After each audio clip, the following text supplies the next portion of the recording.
الله فقد فاز المتقون فلا تموتن إلا وأنتم مسلمون فقال تعالى يا أيها الذين آمنوا اتقوا الله حق تقاته ولا تموتن إلا وأنتم مسلمون. Saudara-saudariku, alhamdulillah hari ini Allah kembali memberikan banyak kenikmatan kepada kita. Semoga kita termasuk di antara hamba yang pandai mensyukuri semua nikmat Allah itu. Allah berjanji di Quran surah ke-14 ayat yang ke-7, la in syakartum la azidannakum. Kalau kalian mampu mensyukuri nikmat yang aku berikan, maka aku akan terus tambahkan. Dan itu menggunakan lam taukid untuk penguat. Kata Allah, pasti aku janjikan aku terus tambahkan nikmat itu. Di antara makna syukur itu bukan sekedar mengucapkan alhamdulillah, tapi pernah saya terangkan juga di sini saat kita bahas Al-Fatihah, syukur lebih kepada ungkapan kebahagiaan dan terima kasih atas nikmat yang Allah berikan dengan cara menggunakan nikmat itu sesuai dengan peruntukan yang telah Allah tetapkan. Allah meminta mata digunakan untuk melihat yang baik, maka bentuk syukurnya gunakan mata untuk menatap yang baik-baik. Allah tidak ciptakan lisan dan mulut kecuali untuk bertutur yang baik-baik, maka gunakan lisan ini untuk berkata yang baik-baik sebagai syukur kepada Allah. Demikian Allah tidak ciptakan sampai ke kaki kita kecuali berjalan dengan penuh kelembutan dan tawadhu. Maka hindari segala sikap-sikap kufur seperti sombong, ria, angkuh dan sebagainya. Kalau kita bisa menjaga diri kita baik, tampak soleh di hadapan Allah, maka Allah akan mengondisikan semua lingkungan kita menjadi baik kepada kita. Mustahil ada orang yang kata-katanya lembut kemudian dikasari oleh orang, itu mustahil. Mustahil ada orang yang berjalan dengan tawadhu tiba-tiba disombongi oleh orang, itu mustahil. Mustahil ada orang-orang yang jujur kemudian tiba-tiba dizalimi dengan tidak menentu oleh banyak orang, itu mustahil. Karena itu setiap nikmat kita gunakan pada yang benar, maka Allah akan menggunakan semua fungsi sekitaran hidup kita untuk membantu kehidupan kita lebih mudah. Mohon maaf, mungkin kesulitan yang dialami saat ini bukan karena kurang hebat kita mengatasinya, tapi mungkin ada persoalan-persoalan syukur nikmat yang belum tuntas. Mungkin karena kata-kata yang kurang bijak kepada kedua orang tua, sehingga ada perasaan yang belum tuntas untuk mendoakan kita. Ada kalimat-kalimat yang kurang pantas kepada pasangan, sehingga ketenangan tidak terbawa dalam pekerjaan. Demikian seterusnya. Nikmat harta juga begitu. Coba dicek, jangan-jangan selama ini lebih banyak nafsunya dibandingkan berkahnya. Banyak dibeli, tak banyak fungsi, itu nafsu namanya. Banyak ingin tapi tak butuh, itu nafsu namanya. Maka semakin orang mencukupkan nafsunya, semakin banyak beban dia bawa dalam hidupnya. Bukan sekedar akhirat yang dipertanggungjawabkan, tapi beban yang dipikul dalam kehidupan pun tidak mudah. Anda banyak mengoleksi pakaian yang tak butuh, bukankah Anda harus punya beban untuk merawatnya? Minimal punya tempat untuk bisa menaunginya, punya waktu untuk merawat, punya waktu untuk memperhatikan. Kalau kita tak pandai gunakan kalimat syukur, maka beban hidup semakin meningkat. Karena itu, gaya fashion yang dipenuhi tapi tidak butuh yang didapatkan, itu persamaan fisikanya berbanding lurus dengan tekanan. F berbanding lurus dengan P, gaya berbanding lurus dengan tekanan hukum Pascalnya. Semakin banyak gaya, semakin tertekan hidupnya. Makanya kita harus menyesuaikan dalam beberapa hal untuk kembali pada nilai-nilai kehidupan. Oke, apa bunyi hadisnya? Idza tashahhada ahadukum. An Abi Hurairah radhiyallahu taala anhu qala, hadis riwayat sahabat Abu Hurairah menyampaikan dari Nabi sallallahu alaihi wasallam, idza tashahhada ahadukum, jika Anda menunaikan tasyahud akhir dalam salat. Fokus. Jika Anda menunaikan tasyahud akhir dalam salat, fas'alu bi arba'in, maka mintalah 4 hal. Ya. Fokus teman-teman. Lihat sini. Ada 2 waktu dikabulkan doa dengan cepat. 1, ini saat waktu sahar. Yang kedua sesaat sebelum salat berakhir. Jika dalam posisi ini, tasyahud akhir sebelum salam, kita punya kesempatan untuk meminta, apa yang kita mintakan? Saya yakin kalau Anda diberikan waktu misalnya, ada waktu 1 menit, minta apa aja dikasih. Mau minta apa? Wah, masa banyak tuh, minta kaya, minta karir, minta surga, ya kan? Minta suami soleh, minta istri solehah, minta anak-anak soleh, banyak semua minta. Kata Nabi, kalau mau minta 4 ini, yang lain akan ikut semua. 4. Kita hafal doanya. Apa yang 4 ini? Ini hadisnya, hadis Muslim, hadis 588. Allahumma inni. Oke, a'udzubika. Satu, min adzabi jahannam. Dua, wa min adzabil qabri. Tiga, wa min fitnatil mahya wal mamat. Oke. Empat, wa min syarri fitnatil masihid dajjal. Oke, ada 4 ya. Yuk kita turunkan satu-satu, terus kita bahas. Kalau kita kerjakan ini dengan baik, bukan sekedar doa yang dikabulkan, tapi Allah akan bimbing kita selamat dari mulai hidup dunia sampai kembali kepada Allah ke akhirat. Ya, tidak cukup dengan amin, kita bahas dulu. Ya. Saya hapus sebentar. Bismillah. Ya Allah, sabar ya Allah. Alhamdulillah, pahala sabar cepat. Oke. Satu. Bismillah. Izin ya sambil nulis. Allahumma inni, saya yakin sebagian besar kita sudah mengetahuinya dan mungkin sudah mempraktikkan itu. Tapi nanti turunan yang belum kita bahas. Allahumma inni a'udzubika min adzabi jahannam. Satu, berlindung dari siksa jahannam.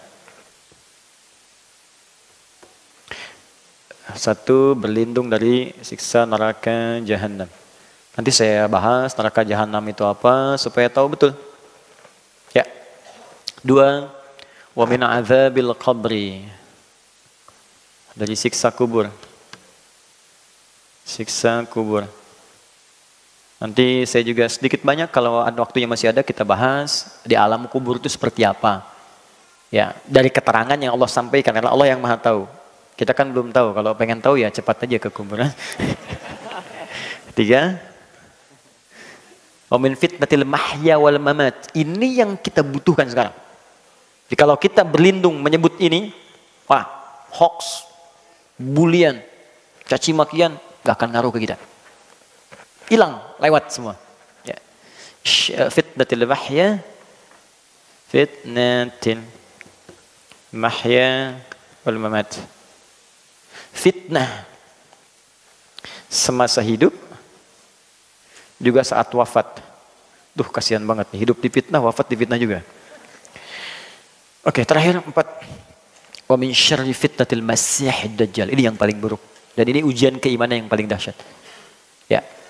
Dan sebagian tanda-tanda kecilnya itu udah mulai nampak nih. Bukan tanda besarnya kita nggak tahu. Yang tanda-tanda kecil tuh menuju itu udah nampak. Buruknya fitnah dajjal. Fitnah yang paling buruk. Dajjal. Syarri fitnatil masihid dajjal. Ad-Dajjal. Ini seketika bisa merubah orang yang tadinya beriman tiba-tiba langsung jadi kufur. Seketika. Nanti kita cerita. Ya. Kalau sudah sampai ke nomor 4 kita cerita. Tadi ada 4 ini. Kata Nabi, minta. Setiap di penghujung kita selesai sholat sebelum salam. Kalau belum hafal redaksinya, minta di hati. Dengan bahasa kita. 4 ini sebutkan. Ya Allah, aku berlindung kepadamu ya Allah dari neraka jahanam, dari siksa kubur. Ya Allah, dari buruknya fitnah saat hidup ataupun nanti aku kalau wafat. Dan dari ya Allah buruknya fitnah dajjal. Di hati. Tapi usahakan sambil kita menghafal, membaca sampai nanti kita bisa tahu cara bacanya sesuai dengan petunjuk Nabi. Kita lafadzkan itu. Nah, saking pentingnya ini, pernah ada seorang ulama besar. Bahkan Imam An-Nawawi itu mengambil riwayat dari ulama ini. Namanya Imam Tawus.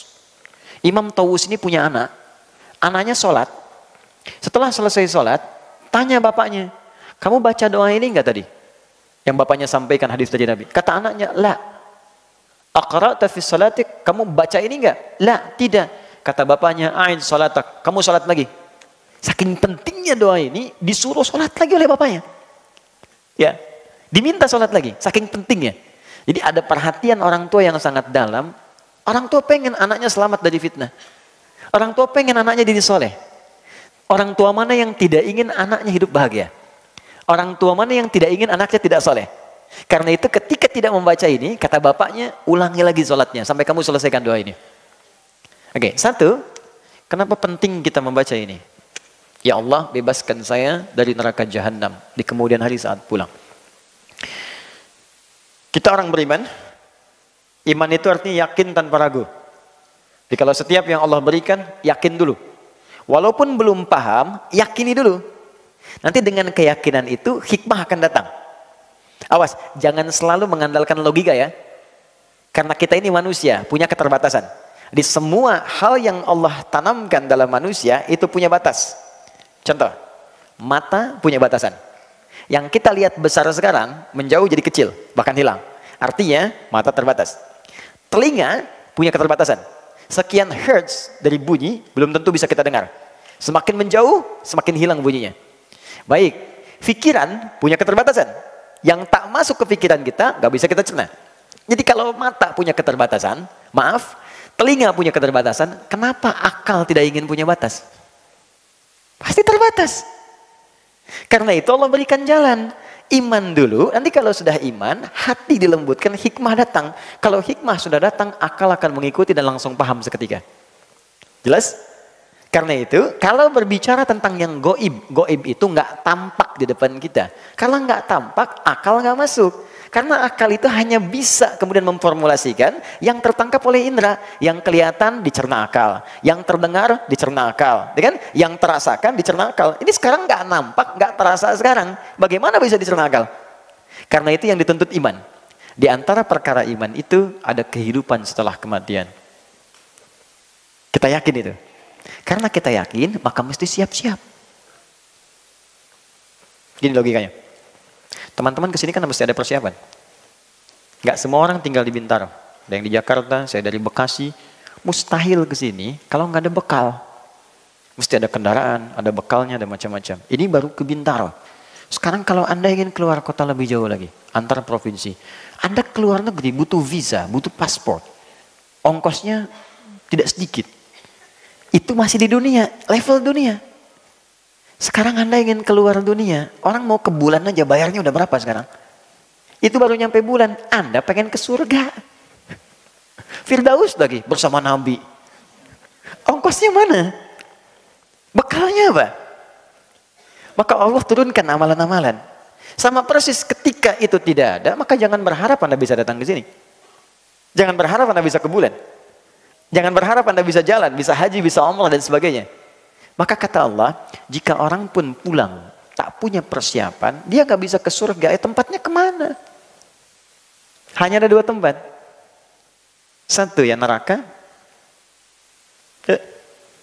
Yang kedua A'raf. A'raf. Makanya ada surat Al-A'raf, surah ke-7. Intisarinya di ayat ke-45 sampai 47. Ya, Al-A'raf itu yang belum ke surga, yang tidak ke neraka. Jadi bekal ke surga belum cukup, ke neraka pun amalan nggak banyak-banyak amat dosanya gitu. Di 50-50, ini 50, ini 50. Tempatnya di sini. Dia bisa melihat semua yang di surga, tapi tak sanggup mendengar yang di neraka. Itu bahasa Qurannya. Tak sanggup mendengar, apalagi nengok. Logikanya begini, teman-teman malam nih 2:30 keluar dari hotel ini, tiba-tiba di atas pohon ada suara. Hihihi. Nengok nggak? Hah? Apa? Pasti ada lari. Anda dengar suara itu udah lari, apalagi neraka. Orang teriak semua. Makanya kata Quran, nggak sanggup mendengar yang di neraka, tapi banyak mengamati yang di surga. Dan dengan rahmat Allah, maka dipindahkanlah dari sini ke surga. Setelah hisab selesai, 1 harinya 1000 tahun. 1 harinya, nunggu di sini. Kalau nggak cukup ke sini, nggak cukup di sini, ya mampirnya ke sini. Tapi ada satu tempat di sini yang nggak bisa keluar lagi. Namanya neraka jahanam. Di neraka itu dibagi 2. Neraka yang jahanam dan bukan jahanam. Ya bukan jahanam ya neraka juga. Seneraka-nerakanya gitu kan. Ini paling ringan nih. Yang paling ringan ini. Neraka paling ringan. Tapi jangan diringan-ringankan ya. Neraka juga gitu. Itu di Quran surah ke-4 ayat 56. Quran surah 4 ayat 56. Nanti Anda akan tahu di ujung apa yang saya maksudkan. Innal ladzina kafaru bi ayatina sawfa nuslihim nara. Orang-orang yang susah mengikuti petunjuk kami, sulit. Kafar itu teman-teman, ada 3 jenis. Ada kafir, ada kafar, ada kufar. Itu beda. Kalau kafar, itu perbuatan menyimpang. Dikeluar dari petunjuk Allah, ya Allah. Dikerjakan bisa oleh non-muslim, disuruh sholat, nggak sholat karena nggak ada iman kan. Bisa juga oleh orang yang mengaku muslim. Orang Islam tapi nggak mau sholat. Orang Islam nggak mau zakat. Itu disebutnya kafar. Dia tidak keluar dari Islam, tapi mengerjakan perbuatan yang dikerjakan sama dengan orang yang tidak beriman.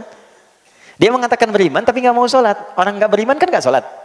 Nggak beriman nggak zakat. Dia pun ikut-ikutan begitu. Maka disamakan kalimatnya dengan kafar, bukan kafir.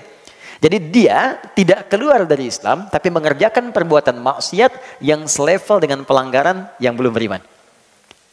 Karena itu ketika Allah mengatakan la in syakartum la azidannakum wa la in kafartum. Kalau kamu zakat, kamu infak, kamu bersyukur. Tapi kalau kamu kufur, bukan keluar dari Islam, cuman dia nggak mau zakat. Jelas? Nah, orang-orang ini kalau di dunia mengaku muslim tapi anti sholat, anti zakat, anti puasa, dia mengatakan dirinya muslim, tapi sulit beribadah, maka akan ditimbang. Kalau timbangannya banyak buruknya dan baiknya itu hanya sedikit, maka dia akan dicuci dulu di neraka untuk membebaskan yang kotor-kotornya. Nah, mana masuknya? Masuknya di nomor 4 tadi, Quran surah keempat, ayat ke-56 tadi. Istilahnya kafar. Innalladzina kafaru, sungguh orang-orang yang ingkar, sulit mendengar apa yang aku sampaikan, aku arahkan, saufa nuslihim nara. Nanti yang paling ringan itu akan ditarik oleh malaikat penjaga neraka langsung ubun-ubunnya. Dan maaf ya, malaikat penjaga neraka itu udah nggak punya selera humor. Nggak ada candanya. Quran surah 66 ayat ke-6. Ya, saya mohon maaf, saya lepas kacamata supaya saya nggak jelas. Ini saya nggak jelas lihatnya. Nggak jelas, jadi saya bisa enak aja ngelihat kemana-mana. Ya, itu nggak ada humor. Ghilazun shidad, bengis, keras, nggak ada ngajak bercanda. Ke neraka yuk, nggak, tarik aja sama dia. Ya. Yang ditarik apanya? Ini ubun-ubunnya. Bagaimana cara nariknya? Nusli itu kalau dalam bahasa Arab standar tuh dicelupkan. Pernah bikin teh celup?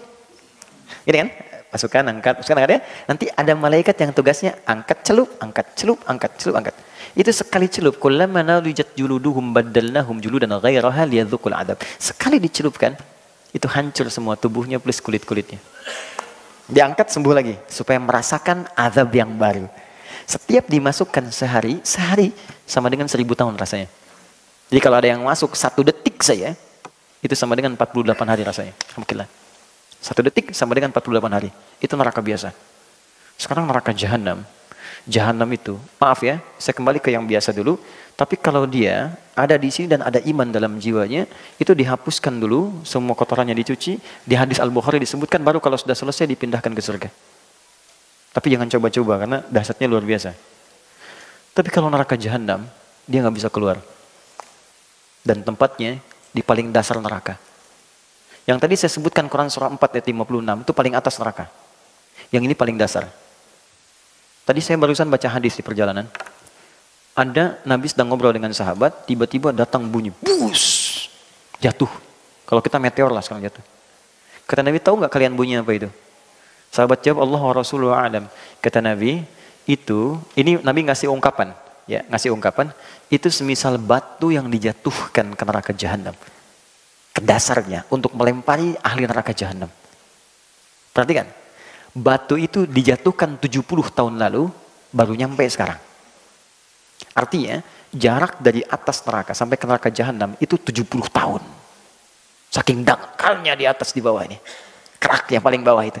Itu ketika dilemparkan itu, saking jauhnya, udah nggak bisa keluar. Bagaimana siksa yang paling dasar di neraka jahanam, teman-teman sekalian? Wah, sudah. Kalau ini, dia belum masuk ke neraka saja, digambarkan dalam hadis sahih, masuk alam kubur, sudah ditampakkan nerakanya dari pagi sampai petang.